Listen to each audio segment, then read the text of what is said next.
শুধু বলছে পুড়ে গেছে, জলটা পাওয়া যাচ্ছে না, আমরা জল পাচ্ছি না। তারপরে চননপুরের যেটা কানেকশন আছে, যখন প্রথম ট্যাঙ্কিটা লাগানো হয় 1 মাস এদিকে জল আসছে, তারপরে থেকে আর কোনো জল নাই। এখন এখানকার লোক আমরা গ্রামবাসী সবাই আমরা সমস্যায় ভুগছি, জল নাই। জল আমরা পান করব সেটারও জল নাই, চান করব সেটা তো দূরের কথা, শুধু পান করার জল নাই।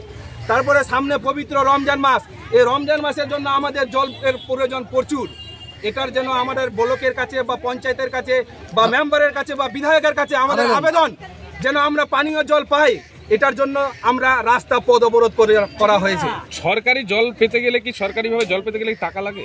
টাকাটা কেন লাগে আমরা তো কিছুই বুঝছি না। টাকা কিন্তু আমাদের কাছ থেকে নিচ্ছে, আমরা দিচ্ছি 40 টাকা করে মাসে মাসে নেয়। টাকাটা যে আমরা কেন দিচ্ছি আমরা সেটা বুঝতে পারছি না। একজনকে বলতে দাও, একজনকে বলুন টাকাটা কেন নিচ্ছে? টাকাটা ও কেন নিচ্ছে বলছে যে আমাদের পঞ্চায়েতে জমা দিতে হয়, এইভাবে বলে টাকা নিয়ে যাচ্ছে। আর প্লাস ও বলছে যে আমি এখানে যে মোটরটা চালাই তার জন্য আমার কিছু টাকা পার্সোনাল খরচা আছে। তো ওকে বেতন দেয় না?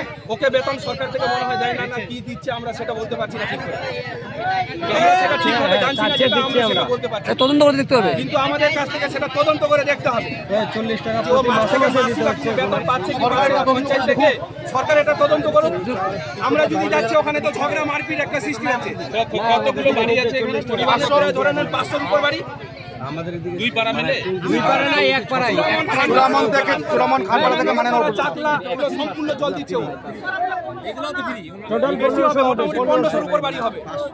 প্রতিটা বাড়িতে 40 টাকা করে মাসিলা নিচ্ছে। আপনাদের দাবি কি? আমাদের দাবি যেন আমরা জল পাই, আর এই মাসিলা টাকাটা যেন আমাদের বন্ধ হয়। আমরা টাকাটা কেন দেব? আমাদের কোনো পয়সা নাই তো। আমাদের এটাই দাবি। এই রিপোর্টটা তুমি করে দাও।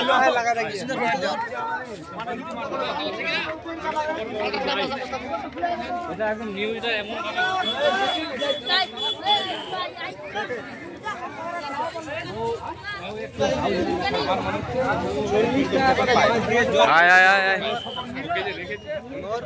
আয় পানি পামো, আয় আয় পানি পামো, আমরা পানি পামো, আয় নাই পামো। এটা বন্ধ করে দে, বন্ধ নিয়ে জাম লাগিয়ে স্ট্রে যাবে।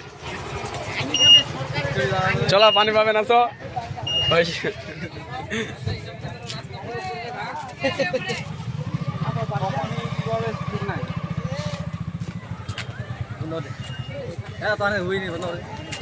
দেখা তো নেই।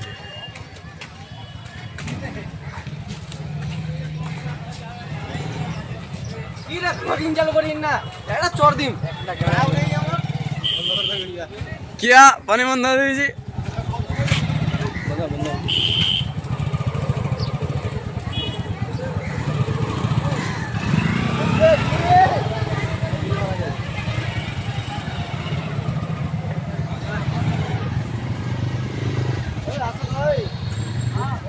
পাঠাই দিন তো টাকাটা।